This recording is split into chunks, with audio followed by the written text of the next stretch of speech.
Well, the original is ground zero. From that glove, we've built another glove, and another glove from that, and another glove from that. So I think that's why we always go back to the original, because it's the foundation. The original mechanics glove really didn't exist, or nothing existed like that before mechanics were. Considering the fact that mechanics were using bare hands, and then they started wearing our gloves to protect themselves, we really created the category. There just wasn't anything else similar available. If you needed to protect your hands, there was a leather glove or a lineman glove or a cowboy type of glove. And if you were baling hay or grabbing barbed wire or doing something like that, that's really the only options that you had.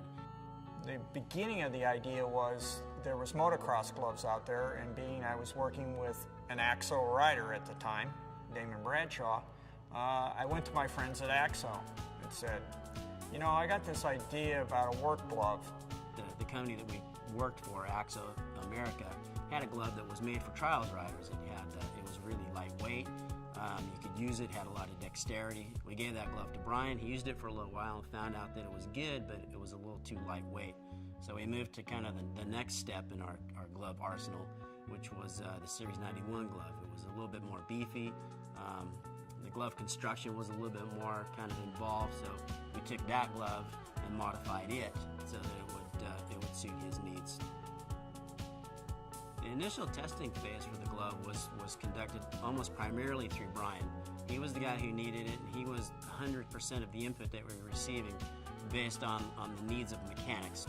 Once the ball kind of got it rolling, and he decided, and we all decided that it was something that maybe we should pursue, we made probably a dozen pair of gloves. He gave them to his buddies, and then it kind of went from there. He, being in the area that he was in the southeast, he had other mechanics in the area that were in different industries, primarily NASCAR. So he introduced that product into that world, and the rest is kind of history.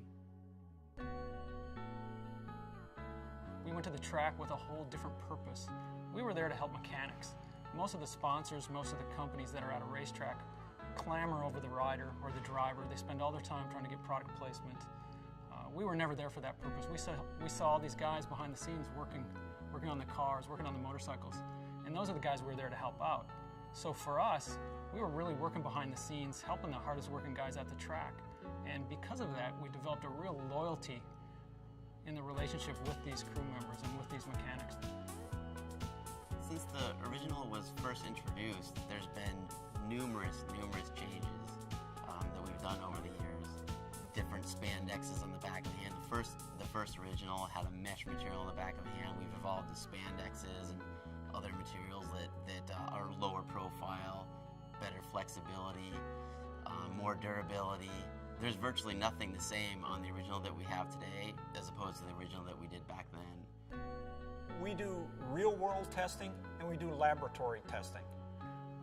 The laboratory testing, we get a quick read on new materials and new designs that give us a solid database that we've been using for pretty close to 7 to 8 years now. But we back that up with field testing because we've seen both ways. We've seen where a field test shows really well, but the laboratory machinery shows us it's not so good. The original glove the mechanics were designed, the shell has proved to be very versatile. We're able to take that shell and branch off into military, tactical, hardware, construction. It's basically the gold standard for the shell we use to design other gloves. When we do take it into that arena, say military or tactical, we might learn of a material or a wear point that will go back to the original. So as well as it's a starting off point, it's also a finishing point.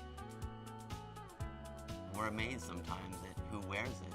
We find all these different people wearing it. We see on TV, wow, he's wearing the original glove doing that. So it's always, a lot of people like to wear it. Although it started from the automotive, racing, we're all over the board.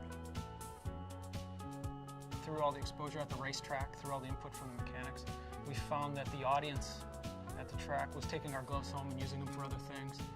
really the growth of mechanics wear has a lot to do with those people sitting in the stands that saw how the glove was being used at the track and realized, man, this work glove can work for me at home. Basically, it created an industry. So the mechanics glove, the original glove, which was, its sole intent was to take care of a single mechanic, has now taken care of hundreds and millions of mechanics all over the world.